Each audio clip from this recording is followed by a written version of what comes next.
দর্শক আমরা এখন চলে আসছি পেঁয়াজ রসুন আলুর পাইকারি আড়তে। দর্শক আমরা ঢাকার বৃহত্তম পেঁয়াজ মার্কেট ঢাকা শ্যামবাজার থেকে দর্শক আপনারা দেখতে পাচ্ছেন আমরা কিন্তু বড় একটি আড়তে রয়েছে এবং আজকে আমরা সরাসরি এখন কথা বলবো কৃষকের সাথে এবং জানবো যে আজকের বাজার দর দাম কত রয়েছে। আসসালামু আলাইকুম। ওয়ালাইকুম আসসালাম ওয়া রাহমাতুল্লাহি ওয়া বারাকাতুহু। চাচা কেমন আছেন? আলহামদুলিল্লাহ খুব ভালো। আজকের এই বাজারে পেঁয়াজের বাজার কেমন রয়েছে? বাড়তির দিকে না কমতির দিকে? আজকে পেঁয়াজ খুবই কমতির দিকে। খুবই কমতির দিকে। 30 এর বিক্রি 30 28 29 30 28 30 28 32 এই বাজারে 22 বাঁচাই যাব না। যে বাজারটা এই বাজার পেঁয়াজ বেশি কি করবো? আমাদের গাড়ির ভাড়া বস্তার ভাড়া লেবারের কিচ্ছু থাকবে না আমাদের। এইভাবে পেঁয়াজ বেশি আমাদের একদম ধ্বংস চলে যেতে হবে। আমাদের কোনো ফায়দা হবে না। আশেপাশে পেঁয়াজ লাগাবো কোন আশায় লাগাবো? আমাদের কোন ভরসায় লাগাবো? বেসনের দাম এরাম, সারের দাম বেশি, শেষ খরচের দাম, প্রত্যেকটা জিনিসের দাম বেশি, অথচ কিন্তু আমাদের কোনো দাম নাই। এখন চাষির কোনো মূল্যই নাই আমাদের এই বাজারে, কোনো মূল্য নাই। যে বাজারে এই যে 30 টাকা কেজি পেঁয়াজ বেশি, এতে কি হবে? কোনো লাভ আমাদের লস, একদম লস, পুরোটাই সব লস হবে। কোনো লাভ নাই আমাদের, কারণ এই যে 29 30 32 28 30 32 এই বাজারে পেঁয়াজ বেশি কি হতে পারে? আমাদের কিচ্ছু হবে না। আমাদের তো একদম মার্ডার। না পারবো আমরা জমির খাজনা দিতে, না পারবো সারের বিল দিতে, না হয়তো সেচের বিল দিতে, কোনো দিক আমাদের একবারে কিচ্ছু থাকবে না বাজারে। এখন এই যে দেশি পেঁয়াজের আমদানি কেমন রয়েছে? দেশি পেঁয়াজের আমদানি এখনো অনেক আছে, কিন্তু এইভাবে থাকলে তো আমার একদম শেষ হয়ে। এই যে দেশি পেঁয়াজের ভিতরে কিন্তু আমরা দেখতে পাচ্ছি এখানে ইন্ডিয়ান পেঁয়াজও কিন্তু আসছে। তো ইন্ডিয়ান পেঁয়াজ নিয়ে আপনি কি বলতে চাচ্ছেন? ইন্ডিয়ান পেঁয়াজ এসে আমাদের দেশটা ধ্বংস করে ফেলিতে। শোনা যাচ্ছে বাড়িতে, শোনা যাচ্ছে দেশিতে, শুনতে যায় কোনো আমাদের এলসি নাই, ঘরে এসে দেখি লোড, প্রত্যেকটা ঘরে লোড।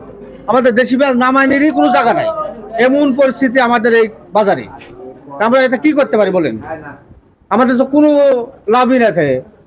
যে বাজার যে পরিস্থিতি, আমাদের যে ব্যাপার দেখছি, আমরা কুষ্টিয়ার থেকে মাল নিয়ে এসেছি, কুষ্টিয়ার থেকে আরও আমাদের 40 কিলো যাওয়া লাগে। এই যে লেবার খরচ করে বস্তাটার দাম নিচ্ছে 110 টাকা। এই পেঁয়াজ এই দরে বেশি আমাদের কিচ্ছু থাকবে না, 1 টাকা থাকবে না। যে পরিস্থিতি আমাদের বাজারে 28-30 টাকা করে পেঁয়াজ বেশি, আমরা কি করবো এতে? না ঘরে যাবে পয়সা, না ওই লেবারের খরচ দিতে হবে, না গাড়ির ভাড়া, না কোনো তা। আমাদের এ সম্ভব না এভাবে আবাদ করা। জি আচ্ছা, এখন এই যে দেশের বাজারে এলসি পেঁয়াজের দাম বেশি নাকি দেশি পেঁয়াজের দাম বেশি? এলসির দাম বেশি। এলসির দাম এখন বর্তমানে কয় টাকা চলছে? এলসির দাম চলছে মনে করেন যে সর্বনিম্ন মনে করেন 40, সর্বনিম্ন 40 টাকা ধরে এলসি পেঁয়াজ বিক্রি হচ্ছে। আমার দেশিটা 28-30। আর আমাদের দেশি এটা হচ্ছে যে কুষ্টিয়ার সবচেয়ে মানে নামকরা এক নম্বর পেঁয়াজ, যে এক নম্বরে শ্রেণী কুষ্টিয়ার পেঁয়াজ। আচ্ছা, তো এই পেঁয়াজটা আমরা দেখতে পাচ্ছি খুবই ভালো সাইজের পেঁয়াজ এবং এই পেঁয়াজটা আজকে বিক্রি হচ্ছে কত করে? 28-30 32 28 30 32 28 30 32। 28 30 এবং 32 এই যে আমরা ইন্ডিয়ান পেঁয়াজ দেখতে পাচ্ছি, ইন্ডিয়ান পেঁয়াজ এখন 40 টাকা চলছে বিক্রি। 40 টাকা চলছে। মানে আমাদের দেশের কৃষকদের মেরে ভারতীয় কৃষকদের উপরে উঠেছে, একদম শেষ হয়ে যাবে তোরা। তো আপনারা কি এখন মানে এমন অবস্থা হচ্ছে যে আপনারা কি সামনে চাষ করার কি মানে উৎসাহ পাচ্ছেন? সম্ভব না, ওসব কিভাবে পাবো? আমাদের সারের দাম বেশি, জমির খাজনার দাম বেশি, প্রত্যেকটা জিনিসের দাম বেশি, অথচ কিন্তু আমাদের নিজের দেশি পেঁয়াজের দাম কম। দেশি পেঁয়াজের দামই নাই। 28-30 টাকা, এই 32 টাকা পেঁয়াজ বেশ কি হবে? কিচ্ছু হবে না। একটা গাড়িতে একটা বস্তা দিতে আমাদের 200 টাকা খরচ হয়েছে, খালি বস্তাটা বাদেও 200 টাকা। তাহলে বস্তা ধরলে আমার 300 টাকার ওপর বস্তাটাই। এর আমরা কি করতে পারি? এটা কিচ্ছু করার নাই। যে বাজার, এই বাজার আমার পেঁয়াজ বেশ কিছু থাকবে না। জি জি, কিচ্ছু থাকবে না। আচ্ছা, তো এখন কথা হচ্ছে আমাদের দেশের কৃষক মেরে আমাদের বাংলাদেশ সরকারই আবার ইন্ডিয়ান কৃষকদের বাঁচাচ্ছে। হ্যাঁ, ওই দেশের ওদের ধনী হয়েছে, আমরা একটা ফকির হয়ে যাবো। জি, তো এখন কথা হচ্ছে ইন্ডিয়া কি কখনোই বাংলাদেশকে ভালো চোখে দেখে? কোনোদিন দেখেনি, অথবা দেখবেও না। তো তবুও কেন বাংলাদেশে ইন্ডিয়ান পেঁয়াজ আনা হবে? বাংলাদেশ তো কোনো পেঁয়াজের অভাব নাই। বাংলাদেশে ভরপুর পেঁয়াজ, তারপরে ইন্ডিয়ান পেঁয়াজ অ্যাভেলেবল ঢুকছে। শুনে যাচ্ছে এলসি নাই, অথচ ঘর বুঝায়, প্রত্যেকটা ঘর বুঝায়। এলসির অভাব নাই বাজারে। হাজার হাজার টন দৈনিক, হাজার গাড়ি চলে আসছে এখানে, টন তো টনই গাড়ি চলে আসছে। প্রচুর পেঁয়াজ, খালি ইন্ডিয়ান পেঁয়াজ ছাড়া অন্য কোনো পেঁয়াজ আমাদের দেশে নাই, খালি এলসি। আমাদের পেঁয়াজের কোনো দাম নাই দেশে।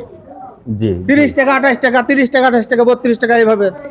এতে পেঁয়াজ আমাদের কিছু থাকবে না। জি, এখন এই যে আলুর বাজার কি অবস্থা এখন বর্তমানে? আলুর বাজারটা মোটামুটি একটু আছে এখন বর্তমানে। আলু তো চাষি এখন উঠেইনি, এখনো তো উঠেইনি। 1 টাকার ভিতরে 4 আনা আলু উঠেছে, তারপরও 20 টাকা 15 টাকা 20 টাকা 15 টাকা 30 টাকা, এতে আলু লসে যাবে।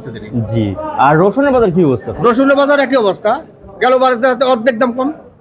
অর্ধেক দাম কম। বর্তমানে রসুন বিক্রি হচ্ছে কত করে?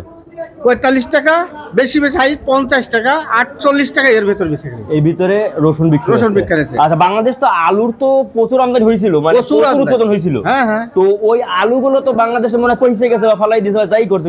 অনেক অনেক আলু মনে করেন সব ওই ফেলতি নদীর ভিতরে, কি করবো? তো সরকার পারতে না এগুলো ইন্ডিয়ায় দিতে?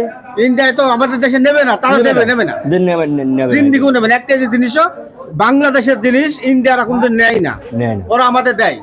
তোরা দিন আমাদের দেশের যে চাষির এতে ধ্বংস হয়ে গেছে একেবারে। জি, অনেকেই বলছে আপনারা নাকি যে ইন্ডিয়ান পেঁয়াজ না আনলে নাকি আপনারা নাকি দেশি পেঁয়াজের দাম বাড়াই। না না না, এইটা হচ্ছে যারা ব্যবসা করে এদের এই পরভূমি এটা।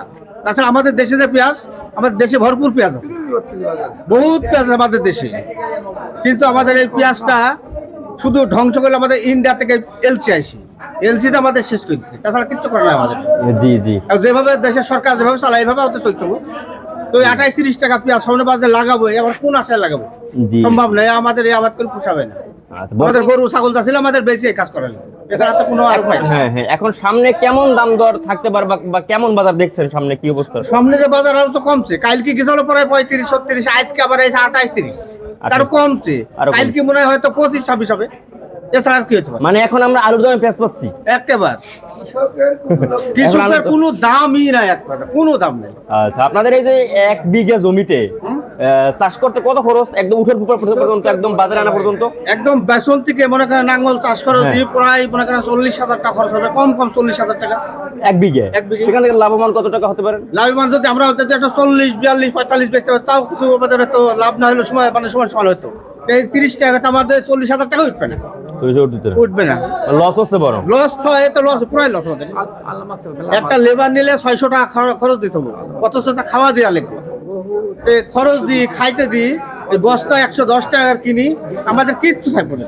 জি, এই যে ধরেন ভারতের এই যে আর কি শুভেন্দু অধিকারী, মানে একজন কট্টর মানে বাংলাদেশ বিরোধী বা আমাদের ট্যাগ দেয়, তার আমরা নাকি মানে এই যে রাজাকার।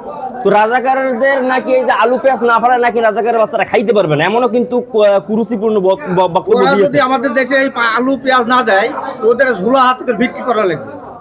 ওরা এই বাংলাদেশে বিক্রি করতে আসবে যদি আলু পেঁয়াজ আমাদের এই দেশে ওরা যদি না দেয়, বুঝতে পেরেছেন? জি। ওদের পেঁয়াজের জন্য, ওদের আলুর জন্য আমাদের একদম চাষি পুরোটা ধ্বংস, কিচ্ছু থাকবে না, কিছু থাকবে না, কিচ্ছু থাকবে না। কখনোই বাংলাদেশের ভালো চাইনি ভারত। কোনোদিন চাইনি, চাবেও না এরা।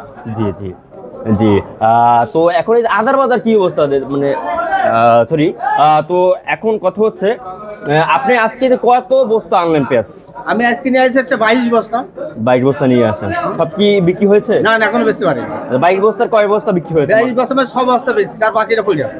আচ্ছা, লোকই তো নেয়ার লোকই নেই, নেয়ার লোক নাই। না না, নেয়ার কোনো লোক নেই। আচ্ছা, তো আপনি এবার কত বিঘা চাষ করলেন? আমি চাষ করেছি 2-2.5 বিঘি মতো। 2.5 বিঘের মতো চাষ করেছেন। আচ্ছা, বাজারে এই যে বেচা কিনা কেমন চলছে? বাসা কিনা লোক কিন্তু নাই, খালি মনে করেন পেঁয়াজ আলারাই, আর বাকি কোনো পড়ি নাই, জি জি পড়ি তো নাই। জি। তো আপনার নাম? আমার নাম মতিয়ার রহমান। আপনার ঠিকানা?